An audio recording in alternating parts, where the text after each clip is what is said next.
أعوذ بالله من الشيطان الرجيم. بسم الله الرحمن الرحيم.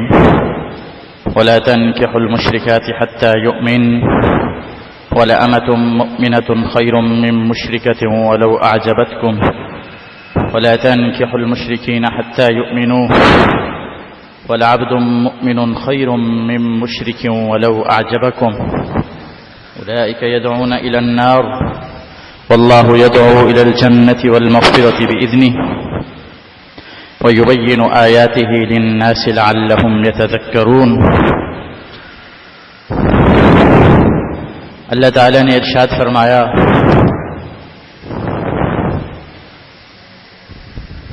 اور تم نکاح مت کرو کافر عورتوں کے ساتھ جب تک کہ وہ مسلمان نہ ہو جائیں، اور مسلمان عورت لونڈی بہتر ہے کافر عورت سے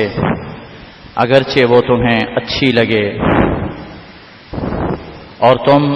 اپنی عورتوں کو کافر مردوں کے نکاح میں مت دو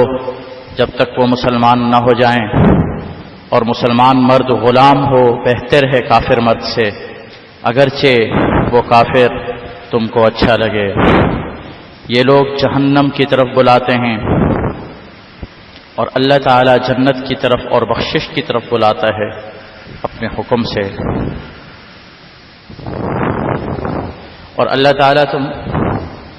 لوگوں کے لیے اپنی آیتوں کو کھول کھول کے بیان کرتا ہے تاکہ لوگ نصیحت کو قبول کریں.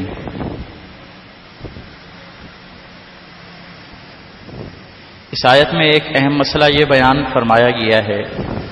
کہ مسلمان مردوں کا نکاح کافر عورتوں سے اور کافر مردوں کا نکاح مسلمان عورتوں سے جائز نہیں ہے.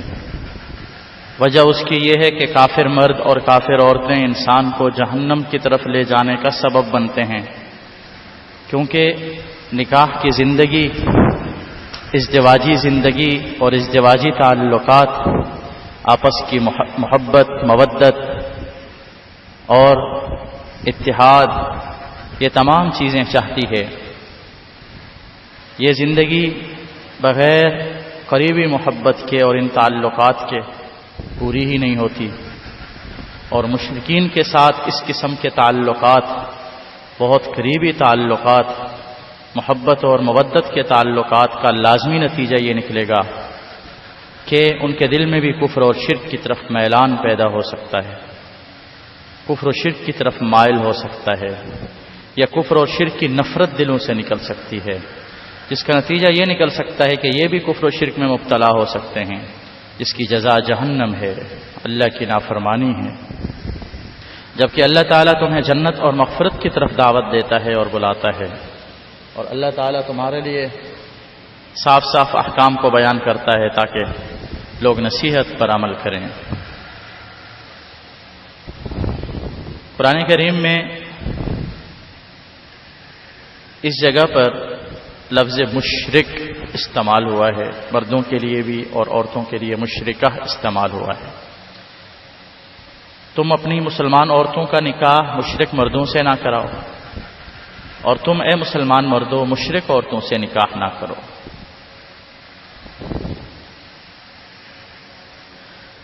البتہ غیر مسلم عورتوں میں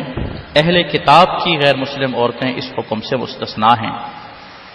اس کا حکم قرآن کریم میں ایک اور جگہ پر موجود ہے کہ اہل کتاب کی پاک دامن عورتیں اللہ تعالیٰ نے ان کو تمہارے لیے حلال کر چھوڑا ہے. وہ کہ ان کے ساتھ نکاح کرنا کوئی فرض و واجب بھی نہیں ہے، ان کے ساتھ بھی نکاح کی اجازت بہت ساری حکمتیں اور مصلحتوں کی وجہ سے ہے. وہاں پر بھی اگر انسان کو اپنے ایمان اور اعمال کا خطرہ ہو، اپنے بچوں کے ایمان اور اعمال کا خطرہ ہو، تو ان سے بھی نکاح کرنے سے اجتناب کرنا چاہیے.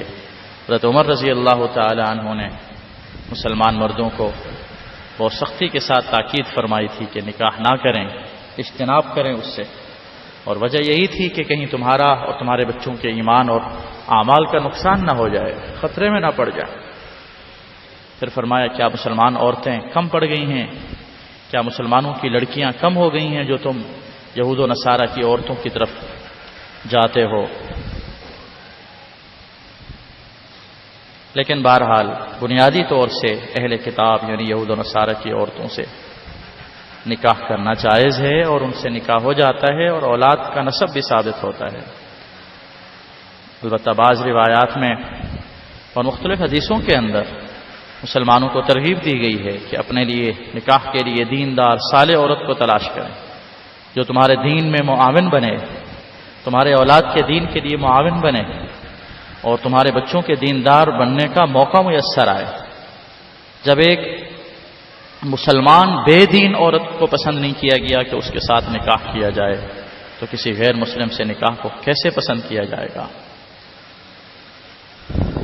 تو بنیادی طور سے اللہ رب العزت نے ان حالات میں، اور جبکہ اس زمانے میں یہود و نصارہ ان کی بہت کوششیں ہیں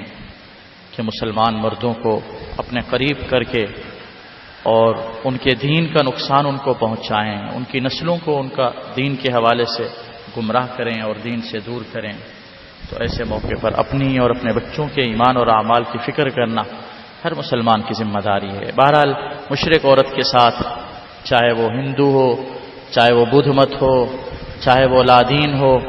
اس طرح کی عورتوں کے ساتھ مسلمان مردوں کے لیے بھی نکاح بالکل حلال نہیں ہے، اور مسلمان عورتوں کا نکاح بھی مشرک، ہندو، بدھ مت، لادین، دہریہ، ان مردوں کے ساتھ ان کا نکاح کرانا بالکل حلال اور جائز نہیں ہے۔